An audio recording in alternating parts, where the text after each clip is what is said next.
Oh, hi. I cannot tell if this is actually doing what it's supposed to.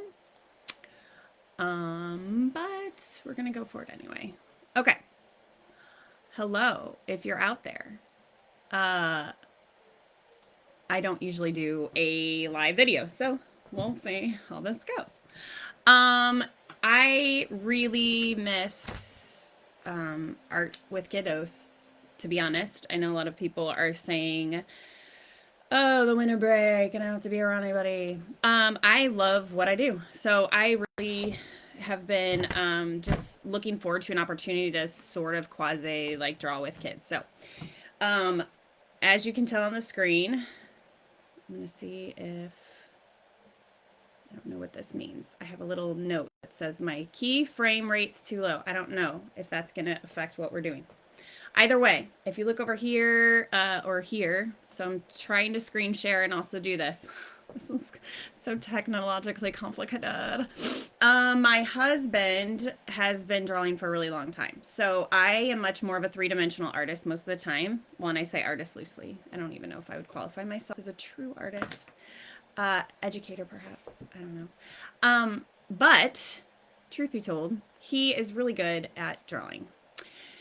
So, my daughter and I have sat with him and like had him show us some different techniques. And so we talked about him making some videos on how to draw. And he drew an eye with us, and it was really fun, and we loved it. So I thought, hey, let's all hang out and draw. It is a misnomer. It is not true when people say they cannot draw. We may not draw good at first, but you can, and it's very therapeutic. I talk about art therapy a lot at school, and I use it at home, and it's legit. So here we go. We are going to go with this video, and I hope this works because I keep getting some things that say my frame rate's low. And I don't even know if you're watching this, if you can send me a note to like say, hey, this is not working well or whatever. Let me see if I can even tell. Yeah, I don't know. So I don't, if you know me and have my private text, just let me know if this is not working right.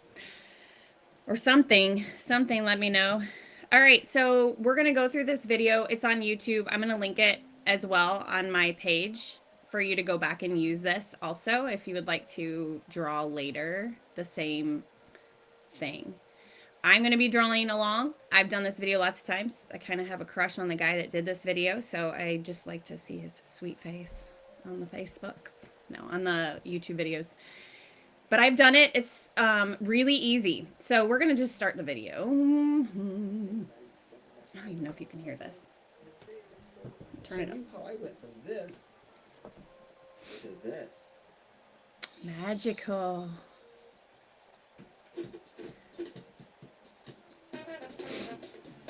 He does have a YouTube channel out there that he has started, so there hopefully will be more drawings. And ask for help. So I walked her through the process that I use when I draw an eye, and it seemed to help her out. So I thought, why not share that here? So these are the steps I use when I draw an eye. Now, I didn't use a reference photo for this drawing, and you probably should. I'm going to pause that because he talks about using a reference video. It's not really necessary when you're doing things like this with him because he will say that like it's good to look at some kind of reference, but everything you need, honestly, you can do with just this like walkthrough. Okay. So we won't have that in this video, but we do have a material list. However, it's quite short. All you need is a piece of paper and a pencil. So let's get to drawing the eye. Let's do this. So the way I start drawing an eye is typically with a circle. And I like to keep my pencil really, held really loosely and draw very light so that if I have to. All right, so I'll pause it there. Literally scrap paper. I just found some. It doesn't matter what you use.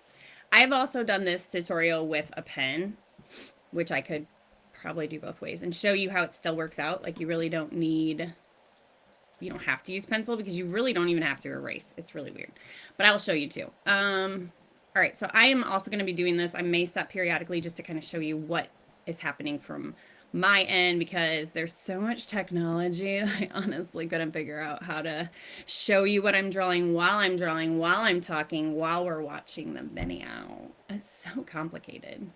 All right. Go back and erase any mistakes or anything like that. So I'm just going to kind of get a feel for a circle that I want to draw, and I'm going to start putting pencil to paper, and getting a basic circle shape, right? You want lots of lines, lots of little pencil lines. Doesn't matter. Where you got a death grip on your pencil and you're drawing it so dark that it's going to be almost impossible to erase. We talk about that a lot at school. It's not like you're writing and have to have good penmanship and you're like holding really tight. You're really loose on that. Now let's draw a smaller circle inside of the eye, or the bigger circle, and that's going to represent the iris. It doesn't have to be perfect. Mine's not quite perfect, but this will be the colored part of the eye. This is what gives you your, whether you have green eyes, brown eyes, blue eyes, and so forth. Right? So we darkened up that middle circle just a little bit. Even smaller circle, and this will represent your pupil. And that's the black part of your eye that lets light into your eye. Mine looks crustier and I'm fine with that. Doesn't have to be perfect. Do not, yeah. Doesn't have to be perfect. Gotta lay down the imperfection or feeling like you need to be perfect at things. Where my eyelid is going to cover the eye. So this is the eyeball that literally sits inside your head, and it's covered with your eyelids, both the top and the bottom. And typically what I'll do is I'll start with a line that kind of goes over the top, just over the top of the eye, like that. And then it will come down, maybe about halfway, somewhere like that. It'll come down to here, on this side, and then it'll come down over here. So we're just basically creating the eyelid. And you'll see, like, even if I did this with pen, I might even do two. I'll show you. It's not going to be an exact oval or almond shape like that. You know, people's eyes don't look like that. They typically will look like kind of a Okay, so this is me doing it in pen as well. I'm going to do both. I'm going to show you how it doesn't really matter. You can write with, do it with anything. Line, right? So I have that. I'm happy with that. Now I'll do the same on the bottom. I'll start at the corner here and I'll come down. And on the bottom line, I keep it very, very light. And I'll tell you why in a little bit. But I just kind of bring it up to the other corner of the first two. Okay? Now how much white space between the top of the eyelid and the bottom of the eyelid and the pupil, I'm sorry, the iris, will determine how surprised the person looks. So, you know, if you've got an eye that's My like surprise look. and the iris and the pupil in the middle, they're going to be a lot more surprised than somebody just like this. Pen, pencil. They look very tired. I could show you what tired looks like. It's me now. So, this is a pretty standard, you know, typical. A lot of times you'll see the eye that'll look like, you only see you won't see the top part of it, you know. See like that. And I know I'm drawing very dark, which I told you not to do, but these are just examples. So, all right, now that we've got this kind of overall shape, we can start to add some detail. I'm going to stop there really quick just to say that I think that for me personally, in drawing, I never considered that whole circle situation with the eyeball. But honestly, when you start to draw the eyeball and you realize that it is an entire ball and that eyelid covers that top part and then there's the underneath that's covering whatever, you know, whatever this part is. I'm not medically sound, but, and you can't even see my eyes because I'm wearing eyeglasses, but you know, you've got a lid that covers that part of the eyeball and then this bottom under lid. And then, you know, then you see the eye part. So that's pretty cool to like consider when you're drawing an eye. And this is how you get that realistic eye that kids are always talking about. All right, here we go. Oh, typically, when somebody's taking a picture of a person, the light from the camera is going to reflect in the eye. And that is typically seen somewhere like in the iris and the pupil. They kind of overlap. So what you can do is just draw a circle. There's decent sized circle right there. Something like that, right? Okay, and then you can erase that line in the middle. Just like that. Okay, now I'm doing this with pen and pencil, so Nice and light until you're I'm keeping that. I'm not erasing because I can't, but then on my pencil when I did. now what we'll do is we will give the iris some detail. And I like to think of it almost like the hands of a clock, but not quite as symmetrical. And notice as he goes, he's starting to refine some of those lines that we did with our pencil lightly.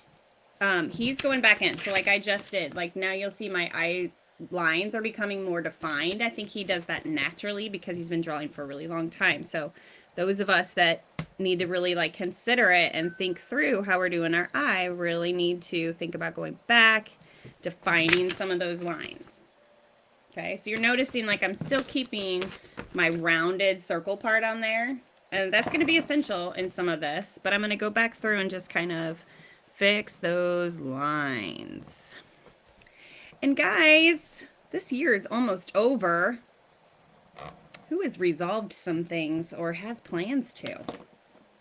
Because that's got to happen. You got to eat your black-eyed peas and drink your champagne or sparkling grape juice if you're small, or not. If you don't like it, don't drink it. All right, here we go. I'll put a line there. Line here, maybe a line here. And what you don't do though is you don't take the line all the way to the center circle. So like little I will then parts of a clock. draw another one here, and here. But I'm going to go in and even add some more. And then what I'm going to So do is many draw some lines. short lines right next to them. I think they called me short lines in high school. Not nearly as long as the other first ones. Okay, now I'm going to go do that on my pen one. And I'm disrespectfully talking over this YouTube video, but you can go back in and use it and rewatch it without my fancy commentary. Okay. So something along those lines. It just gives the eye a little bit of detail. And I'm just showing you how you can do it with pen, so that you really can draw wherever you are with whatever you've got. I think that's key. Any drawer will tell you that it's just practicing and doing it. Once I'm happy with the shape of this pupil, and then I'm going to color it in dark, just like that.